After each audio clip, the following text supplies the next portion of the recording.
All right, we're live. Hey, everybody. It's Ted, the Ted Show, and everybody knows my special guest today is Charnel Wright. That's me. And we're coming to you from the 18th floor. Hopefully the sound will be a whole lot better today. Yes, because we're projectors. That's what I talk about. Projectors. And you don't want us to project too much, but we enough don't. for you to hear us out. Well, we definitely want to make sure, I'm trying to check this at the same time. We've had a little bit of technical difficulties, and I see people coming up there, but I don't see them coming up here. See? It's the craziest thing. So we're going to eventually figure this out, but we appreciate you guys' patience with us. People are reacting, so thank you. But I'm looking for your comments, so I want to at least address those. But yesterday was very low talker, but he's such a great guy, and he's just a little shy and behind the scenes. So we appreciate your patience. I appreciate all of your comments about how you want to see me in a jacket. Speaking of jackets, this beautiful pocket square or pocket circle is from my friend Nate Carrick. I know. Isn't it beautiful? I don't know if it comes across too. I don't know if you can see it, but it's so so pretty, and he did a great job. So Nate, thank you, Nate, so much. Love you. All right, so I'm sharing this to my Facebook Live. And so that's what's great. Since Charnel's really the brains behind this operation right now, she got suckered into it. I don't even know how I got that. But she's the professional and actually gets everything set up. She's the sound person. We're eventually going to make it so that that's not how it is, so I don't have to rely on her 24/7. I just knew when you asked me to kind of help you out, I was like, okay, I'm going to help you out. I love that you're helping me out. And cheers.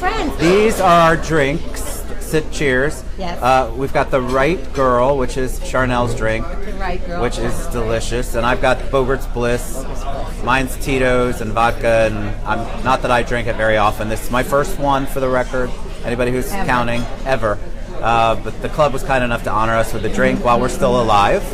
That was Charnel's comment. I thought you only got a drink when you were dead. When you were dead, that's what I said. Posthumously, I got a drink. No, I'm alive. You're alive. I'm alive. I think I'm alive. I look alive. Yes, you look alive. So Charnel, it's such an honor to have her on the show, especially right at the beginning, because we became friends a couple of years ago, and then she joined the Citrus Club and has utilized it the way you're supposed to, which should be a whole nother show in and of itself at some point, teaching people how to use the club and why it's important.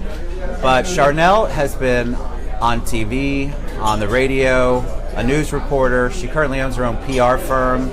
Her website is charnelwright.com. And what I wanted to get from her today is a little bit of history, so she can share with you what her business acumen is and how what she does in her PR firm and how she utilizes her background in news and journalism and reporting to help benefit businesses to also get that media attention and get the branding for the products or services that they have or offer. So I would I'm working on it. Yeah. One video at a time. So tell us a little bit about your background. So you did journalism. Journalism, yeah. About 16 years in broadcast news, and that was at stations. I would work at different stations up and down the East Coast, TV stations. So that's what brought me to Orlando. I was the morning reporter at the CBS affiliate here in Orlando for several years. Before that, I was at a Fox affiliate in Birmingham, Alabama. What? Birmingham, and before that, I was at a station in Albany, New York, Fox station there, broadcast news reporter. I would just cover everything from politics to murders to 9/11 actually happened. I was a cub reporter about 3 months after I started. She might have been 12 when that happened. I was like 5. But no, really, 9/11, I was a brand new reporter at a station in Albany, New York, the capital of New York, when 9/11 happened. Wow. And that day I went straight into work. That's kind of just what you do, even if you're not scheduled to work. So I've covered a lot of crazy stories, and Florida has a lot of crazy news.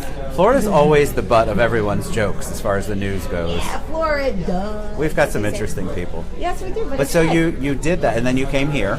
Yes, I came to Orlando, and what ended up happening is after I was in TV news, I knew I wanted to leave that business. That business is a little crazy. It's more of it's not a career, it's a lifestyle is what I call it. Right. So you do a lot of moving around every few years, and I just didn't want to do it anymore. So I ended up getting into this in a weird kind of way, where I would go out and talk to people, different chambers of commerce, different networking groups about how to get the media to cover your business. Say you have a ribbon cutting, you have the media, you want the media to cover, or you have a product out there, or you have a service that can really help people, and you want to get the word out about it. I would give people advice on how to do that, because that's where I came people from. really don't know how people get on the news. No, they don't. They figure, well, maybe I call the news station, or do I write a press No, I release? think you have to have write like a 4 press teeth missing, Yeah. and that's the one that always gets interviewed. Can I tell you why that is? Please tell me, Why 'cause is that? Okay, it's a I get that all the fascinating time. thing. They're like, why do they interview these people who don't have any teeth, or why is it a certain type of person? And I'll tell you this, a lot of times when you're out and about as a reporter, and you say it's a murder scene, or anything for that matter, usually the only people who want to talk, and you need to get somebody to talk, you need to do an interview. Right. I mean, that's what you're there for. But you get people, most people don't want to talk. I know. But the people who do want to talk are those folks. But that's all you got. That's what you're going to use. So yeah, that's why It's good fodder for the rest of us. Yes. Like, it's kind of fun to watch, and I'm always story like, within the I wonder story. how many teeth they'll have on this report, because it's But, usually but. 1 to 4. So everybody's yeah. saying you look beautiful. you do. No, I was talking about you. Charnel's the best, Joy Reagan said. Oh, I love you, Joy. David, thank you for your comment on my jacket. I look wonderful. You're kind. And Joy loves your blouse, Charnel. Oh, thank you. I don't even know where. She looks but beautiful. Pop. I want to wear pop color because I wanted to. I got to represent with you. Oh, yeah. mean, Well, I had to wear seriously. a jacket after all of your comments yesterday about where's your jacket tag. Where's your jacket? Oh, Well, I you're won't known do that for again. your jackets. You're known for your jackets. Yeah. I think that's why people. And want now the it. pocket corners, And which the I hope you can pockets. see. Lovely. So tell yeah. them. I was giving people advice, and then it was more just, because I know in that business, being a reporter, I know what a news story is. I know how to get people to put that together. Right. So I was just giving advice, and then until one day another PR person came to me, and she goes, listen, you've given my client so much advice. She's gotten herself on Fox 35, in the Orlando Sentinel. These are local news stations, if anybody is not from here, news outlets. And she was able to do it on her own. So this public relations person is calling me saying her client listened to me and got all this media coverage for That's her so business. cool. And she goes, I'm going to carve out that part of my contract I have with her to get her media attention and give it to you, Charnel. Can you do it? Very cool. Light bulb goes So on. all of a sudden, yeah, the There it light is. bulb. There it is. And then that's when I So started that my was company. serendipitous then. Yes, yeah, right? I love that. I mean, sometimes I say it fell right on my lap, but I don't think. It was more than that. So news is intimidating for a lot of people. Like we were talking about how it's intimidating to be on camera unless you have one tooth again. Yeah. But for a lot of people it's very intimidating, and so to think that they could get on local news and not look like idiots is really it's a big stepping stone. So you've created a couple of different ways, and you've got an acronym that we're going to talk about today in a process. And I think that would be so beneficial for people because everything's about video these days, and it's just growing more and more. And content, that's what you're going to is talk about. key. So I'll let you go. Talk to them about that. And that's exactly what an example of that is what we're doing right now. I mean, this is Facebook Live. This is it's free. All of this is free. Social media is free. So why not use it as a tool for your business to help get the word out about what you do? And because of that, you want to feed the beast, the social media beast, the online beast, the internet beast, and provide as much content as possible. So with video, that's a great way to do it. And I get a lot of people, I do media training for my clients, and the biggest thing is the issue that a lot of people have. Number one, yes, you're in front of a camera and you're nervous. I get it. But a big part of that is people think that they have to be so perfect, prim, and proper. I call it... This should be an example of how that is not the case. Anyway, whatever, but it's perfect because the problem is we think, I call it the Tom Brokaw, is you have to bring like this in order to sound like you know what you're talking about with your business because I'm a business person. And no, especially today, people don't want to see that. They want to see you not looking perfect or acting or saying the words perfectly. They want to see themselves in you. They want to see the human part. They want to see... They have to be able to connect to you, right? Right. Or they have to be able to relate to you. Relate...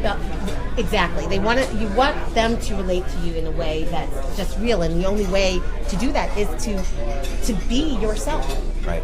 And not feel you have to be so stuffy. And that, usually when I tell people that, I give you a cue where I call it you're telling a buddy. So if you have to shoot something, say you want to shoot some video, you're real nervous about it, and you have these things you want to remember, and that's what's going on in your brain, just stop 1 second and say, I'm just telling my wife about this. Right. I'm just telling my husband, my boyfriend, my kids. How would you talk to them? You wouldn't talk to them like, oh, no, stuffy. I'm Bokar. Yeah, no, I would not do that. No, I don't. Stacey I know what would you mean, like though. not like Stacey that. would not like that at all. But that's what's helpful, and that's kind of a cue that in people's heads. When I say that, you're just telling a friend. Right. You're not this perfect person. You're just telling a friend about But this you great also thing. make people feel comfortable, which is, I guarantee, is part of your success. You've got the business side of it and the experience, but you're also telling people in a way that they feel good in front of you, and so that goes a long way when you're trying to teach people and empower people, I think. Yeah, So. thank you. I do exactly I say what I do. I do what I preach. Right. I just speak to people in a normal way as a conversation, not Right. talking at you, and seeing when you have difficulties, everybody has, they say public speaking is the number one fear. They're fear of it instead of death. It's over death. Over death. Yeah. People would rather be dead than speak. Which is crazy. They can have a drink named after them if they're Yeah, dead. they can have a drink. Or when they're alive. Wait, cheers to that. We haven't Cheers taken again. Yeah. Well, I've taken several sips. Okay. You knew that was going to happen. You did know, but it's okay. People at home know as well. But so that's the kind of Tell thing them that I about. do. We talked about hop earlier. Yes, hop. So tell them about hop, because I think what people want to take away is some sort of tip or multiple tips and ways that you can help them, because obviously this isn't just the TED show because it's all about TED. We've talked about that before. I mean, it is, but you know what I mean. We really, really want people to come away with something they can go back to their life, go back to their business, go back to both. And so you've got hop. Okay, so it's something, I do media training for my clients, but a big part of my business is getting media attention for clients on the local level, newspapers, magazines, local news stations, but also national, CNN, MSNBC, all those places. But now I teach people how to do that too, how to do it themselves, how to be your own publicist. And one of the things, the biggest question I get from folks is, okay, I'll use an example. I used this earlier. Can I get the media to cover my ribbon cutting? I just want the media at my ribbon cutting. The first thing I say is, they're not coming to your ribbon cutting. They're not going to, if you say, call them up and say, I want you to come to my ribbon cutting, they're not going to. Why? Because they don't care about that. What they care about is a good story. Correct. If you give a reporter a good story, they will cover whatever, whether it's your ribbon cutting or it's anything.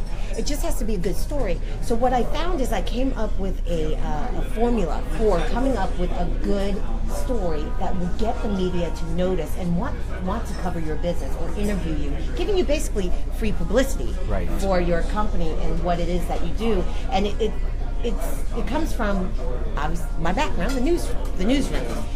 The news uses a certain criteria to choose what stories they're going to cover. And it's not something that when you walk in, you learn and they list it and they say, do this. It's something that I learned over the years. I kind of came up with my own formula, and that's what hop is. I say, if it hops, it pops. So If it hops, it pops. if it That's hops, got to be a it pops. hashtag. Remember that. Hops, it pops. H in the hop stands for heart. So if you have something about your personal story or your business's story that evokes some type of emotion, whether it's happiness, sadness, even anger, fear, that evokes some type of emotion, that's going to endear someone to hear about and want to hear more about what you're talking about. Right.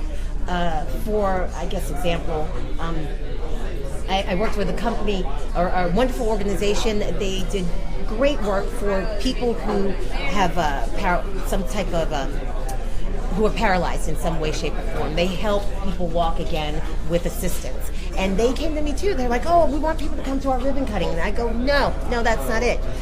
Tell me, just right now, tell me the stories of the people who are coming to take part within your services. And then they talk about this one guy. They go, well, he travels back and forth from Tampa, hours, begs, borrows, and steals so he can get the services that we provide. And when you ask him why he does it, he goes, well, I just want to one day play ball with my newborn son. Oh gosh, yeah. Ooh. There it is. Heartstrings. What? Yeah, there's the heartstrings right there. That's the story. And that's then the story that I pitched. Instead of saying, please, media, come to their ribbon cutting, I pitched that man's story and his journey and how he's getting better because he's using these services.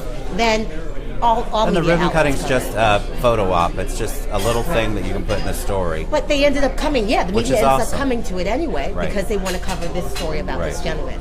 So it's about the hearts. H. That's H. Now we're going with the O. I call that out of the ordinary. So news is news for this very reason, because it's new. That's why it's called news. Right. So when there's something that's new and that you haven't heard of before or that people haven't heard about before, they'll be surprised by, that's out of the ordinary. You want to capitalize on that with your business. What about your business is out of the ordinary, different from your competition maybe, or something that you do that people wouldn't think that you would do as a, what example can I give? Gosh, I just had one. Well, like for me, what I'm trying to do with the whole branding, which is sort of where we hooked up, is I love to work with veterans.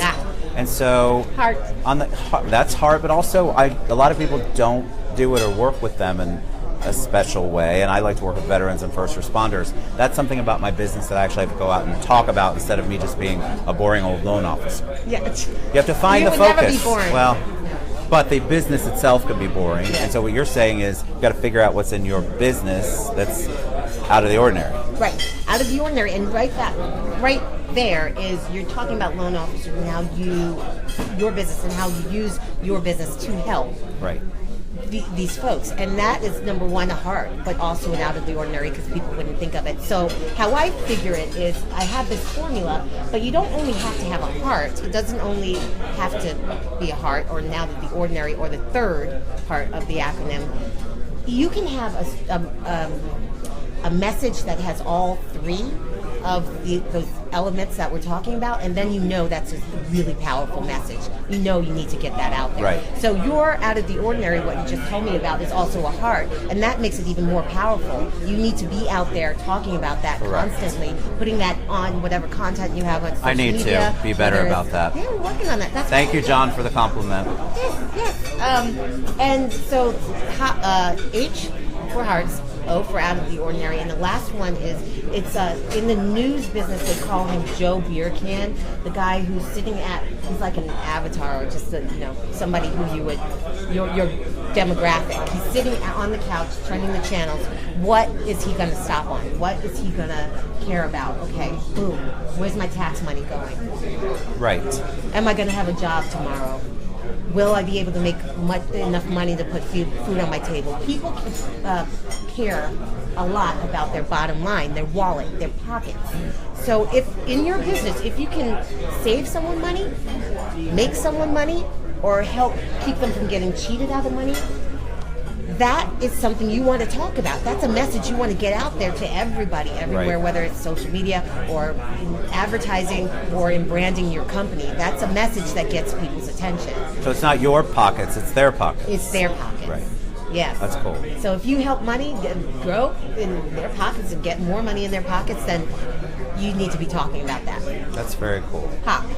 Hearts out of the ordinary, pockets. Now, if you have an element that has all three of those, I call that the trifecta. That means it's winning because that's a strong message that you can get out to people, and they will really become endeared to what you're selling. And then if someone comes to you and says, "Okay, Charnel, I've got hop, or I think I have hop, or I think I have something," how does that work? The process?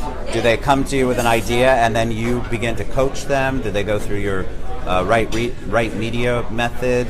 Give them a little bit of information about that. Yeah, so I'm a publicist. I get clients' media attention, so I do it for them if you that's what you want. But I also created a program. It's an online video course called the Wright Media Method, where it's 9 videos, but from A to Z, or B, you learn. You start out as a public relations or a media novice, and then you end up being a public relations powerhouse is kind of what I call it. Because you're able to pitch yourself to media and get them to answer your phone call or get them to answer your email.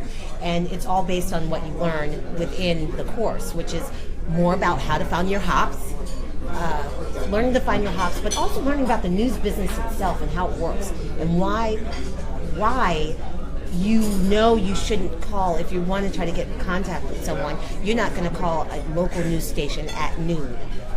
Why is that? Because the There's a noon report. The noon show is on. They're all running around dealing with that. That's not the best time to call. Well, that's one of the tips and one of the things that you learn from there, how the newsroom works. So you know the best way to really contact them at what time and how. Is it best to do a press release? What is a press release? Yeah, exactly. I don't think most people would know. They know what it is, but they would not know how to write one. Right. So that's all in the Wright Media Method, and I teach you how to also, once you get that call from the media and you get them to answer back and say they want to interview you and they want to feature your business, then what, right? How do you get those messages out that you want to get out there in a way where no matter what question they ask, you can get them out without sounding like it's a commercial? And there's the news has changed since you started. I mean, everything's completely different, digital. So there's so many more outlets than what you're thinking of. It doesn't have to go on ABC Nightly News. It can be just as impactful and powerful on the web or on the local TV stations. It doesn't have to be. I think people need to remember that it sort of starts community, and then you all pick up stories as they go, and it just kind of spreads. I'm telling you, from the social media platforms, the news picks it up to even bloggers. So bloggers are almost like news folks too, and they can help give you free publicity as well. So getting their attention is big too, and that's another way or other thing. One of the things I teach in the Wright Media Method. But it's really all about trying to help people. I figured I have something to teach, and when they learn it, then good stuff happens. So why not share it? Right. That's awesome. Yeah. And then, so do we have time to ask I can ask you a few questions, or are we at? It's your show. Oh, it's my, I forgot it's my show. Figure that. I need people to say that to me more often. So I have to ask you to tell a little bit of, Charnel has a Jello Pop. She's got an interesting background with someone who's currently sort of been in the news, but is an 80s, 70s, 60s icon. And so I'd love for her to tell as much of that story as she can. Really? No, who's that? Just a little bit. Who's that? It's you. And it could have been that Charnel was in a commercial or two. So we'll have to look that up later. Yes, what you're referring to is, yes, I did a Jello commercial with Bill Cosby when I was 12. Nothing happened. I'm good. I'm alive. See? I wasn't going there. I'm trying not to be controversial. Isn't that something, though? That's the first thing people think. Yeah. That's the first thing they are. They're just like, oh my gosh, are you okay? And well, in this current environment where everything's at, that's what everybody's thinking. So that's their point of reference. Yeah, and it's quite unfortunate because he's left a huge body of work that's amazing, but then that's what people automatically think. So no, I'm good. I was significantly younger than the accusers. Right. Back then, I was 12, so I was fine. Did you sing and dance in the video? Yes, I did. You sang and dance in the video. Isn't that awesome? I lip synced because it was this whole thing. You can probably find it on Facebook, what do you call it, somewhere. So real quick, I've got a question from somebody. How do we get more coverage for good things happening? This is from Vic, and Vic's going to be a guest on the show next week, Vic Palazzo. How do we get more coverage, and is it just if it bleeds, it leads? Oh, okay, I love it. Thank you, Vic, for that question, because that's what I get all the time, because people are just like, I don't even want to watch the news anymore because it's so negative and it's depressing. And one thing I like to point out is the news seriously covers certain stories for a reason, is because that business is all about advertisers. That's how they make their money. Right. A TV station, a radio station, traditional media, newspapers, and then even new media now, you make your money by getting advertisers to pay for ads. How do you get advertisers? Well, you show them your numbers. You get as many people to watch your product, to read your product as possible. You take those numbers, those viewers, and give those numbers to the advertisers, and then they can go in and say, okay, I want to advertise with you. So say if it's a local TV station, you have 1 million people watching your station at a certain time, but your competition only has a fraction of that. Advertisers are the one to go with the guy who has a million people watching. Correct. So that's what the media, that's what the news tries to go for, is to get as many eyes on their product so they can get those numbers up. So they only do, they do the stories that they know people are going to watch. So when you think about it, you're like, well, nobody wants to watch negative anymore, but let me tell you, you put those negative stories on that's what people do end up watching. Right. You put the good stories, not that you can't put them on, and I'll tell you, Vic, how that happens in a second. You put the good stories on, and a lot of times it's more the bad stories. Back, I hate to bring this one up, but the Casey Anthony trial, which was really huge here in Orlando, our backyard, and I remember at the time, people would get angry at the coverage. We had so much coverage. And then, but every time we would put a Casey Anthony story on, our ratings would go through the roof. And, you know, it's interesting that this is what is the demand from the people driving that, or because the news people focus on that, is that driving up the demand? No, it's the other way around. It's the other way around. It really is the other way around, because that's how they make their money. That's how the news makes money, is by getting people to watch. They're not going to do something that the audience doesn't want. And if they didn't watch it, then they would move on to a different story. They would move on to the next. So I know we like to blame the media a lot, but the consumer has a lot of skin in the game on that one. Exactly. That's why they do what they do. They do it to get viewers or listeners or readers. So the second half of that question is, well, do they do good news? Yes, the news does good news, but a lot of times it really has to be packaged in a way, like I explained with Hop. The hearts, the out of the ordinaries, and the pockets, where it's interesting outside of just being a good story. It has those elements in that story that really endear people to really want to watch it, even if it has some negative elements in it. Do you know where I find most of those stories? The videos that they post on Facebook is great about it. So you'll see the video of the Marine or the veteran coming home, or all that stuff. And those are the kind of things that people really do look for and share a lot. And I wish that we could see that more on mainstream. And I wonder why there's such a disconnect, which you don't have to answer right now. But everybody seems to share those and likes those.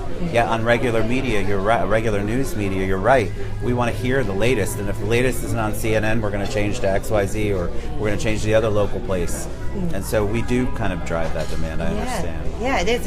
It's more than you know, or more than you'd be surprised by. But that's what they do now. I mean, that's what the news, and it's such a super saturated market, the news right now. It used to be 5 o'clock news, okay, that's what you watch the night. Then you had the morning paper. But now, 24-hour news stations, on top of that, there are just a lot more stations and outlets that there's so much noise. How do you cut through that noise? I think people have a very difficult time with that. Yeah. I'd love to talk about that more. All right, so Charnel, thank you so much. No, that was thank awesome. You. And somebody said to us, I think it was Betty loved Mason, thank you for helping. I think she said our drinks sort of match each other, which is awesome. All the comments are awesome. I wish I could hit them, every single one of them. And what we want to do, I'd love your feedback. So yesterday's feedback was so great because we talked about the sound, we talked about my jacket. And so if there's anything that you want to see more of, one of the things that I want to try to do is become a little more interactive. It's kind of hard right now. I'm trying to figure out how to balance looking in the camera, looking at you, and trying to look at the comments. Yeah, and I'm even looking right now at the comments. But questions, we want interaction. So as this progresses, we're going to begin to ask more of you, since so many of you have joined, and we definitely want your questions. I'm actually going to schedule an Ask Me one probably next week. That's just Ask Me anything. Anything. You can ask. I might take anything. I might take Andy from Bravo's Plead the Fifth on one or two of them because I'm never sure where that's going to go. No, you can't do that. But that's what we want. We want interaction. We really do. I mean, I really do appreciate everybody's comments. I love your input. Thanks for all the people who reached out and said, Ted, what if you did this on production, or what if you did that? And I agree, and I'm going to take all of that in, and I really want to see this continue to grow. So thank you so much, honey. It was awesome. Thank you. CharnelWright.com is Thank her you. website. The Wright Media Method is her video series, and you should definitely check her out. Thank you so much, honey. Yay! Love you. We did it. Thank you, guys. Bye. Bye, thank you.